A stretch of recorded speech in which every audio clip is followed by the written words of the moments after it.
Olá e bem-vindos.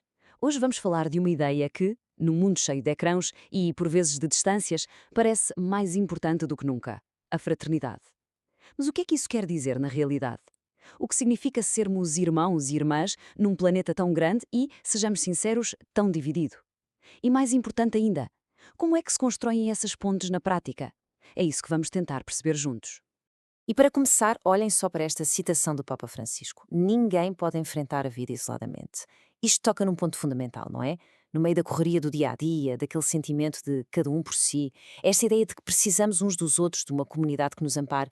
Bem, não é só uma ideia bonita, é mesmo uma necessidade básica para estarmos bem. A verdade é que não fomos feitos para vivermos isolados.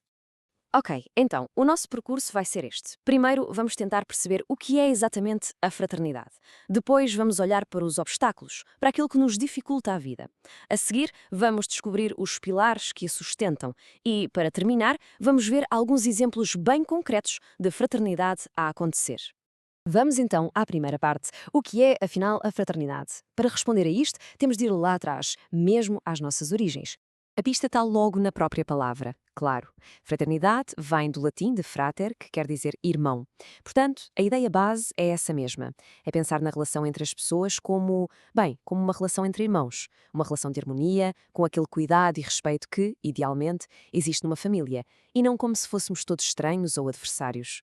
E olhem que isto não é só uma ideia poética ou filosófica, tem mesmo uma base científica, biológica. No fundo, vimos todos do mesmo sítio. Fazemos todos parte de uma única e gigantesca família humana. As nossas diferenças, a cultura, a língua, o aspecto, são como variações da mesma canção. A base, o nosso ADN, é comum a todos.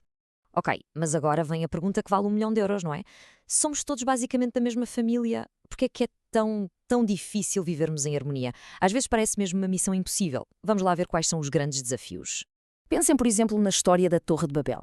É uma metáfora fantástica para esta dificuldade. Ela conta-nos como a falha de comunicação, o deixarmos de nos entender, cria logo desconfiança, cria divisão. E hoje, quais são as nossas Torres de Babel? Se calhar são as nossas bolhas nas redes sociais, não é? Ou as ideologias tão rígidas que nem nos deixam ouvir o que a outra pessoa tem para dizer. E essas barreiras, essas torres, depois aparecem nas coisas mais pequenas do dia a dia. Sabem? Aquela opinião que se manda para o ar sem pensar, desejar mal a alguém, a violência, que pode ser física mas também verbal, o dizer mal dos outros, a inveja, a ofensa. Cada uma destas coisas é como se estivéssemos a pôr mais um tijolo num muro que nos vai separando. E há sempre um mas, felizmente. A boa notícia é que, da mesma maneira que se constroem muros, também se podem construir pontes. Então, como é que lhe fazemos? Quais são os pilares essenciais para esta construção? O primeiro pilar, e talvez o mais importante de todos, é a empatia. E atenção, empatia não é só ter pena ou ser simpático, é mais do que isso. É aquele esforço genuíno de nos tentarmos colocar no lugar da outra pessoa, de calçar os sapatos do outro, como se costuma dizer. É a grande ferramenta que temos para conseguir sair um bocadinho de nós próprios e construir essa tal ponte para o mundo de outra pessoa. Depois, temos um princípio que toda a gente conhece de uma forma ou de outra e que aparece em quase todas as culturas e religiões. É a famosa regra de ouro. Trata os outros como gostarias de ser tratado. Parece tão simples, não é?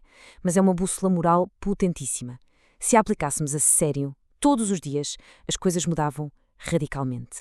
E chegámos ao terceiro pilar, e este, se calhar, é o mais difícil de todos: o perdão. Há uma ideia muito errada de que perdoar é um sinal de fraqueza ou que é o mesmo que esquecer. Mas não é nada disso. Perdoar é um ato de uma força e de uma coragem enormes. É tomar a decisão consciente de parar um ciclo de dor, de ressentimento, para que se possa finalmente começar a reconstruir. Muito bem, já vimos a teoria, os pilares, agora vamos à prática. Vamos ver como é que estas ideias ganham vida através de pessoas e de momentos que de facto inspiraram o mundo.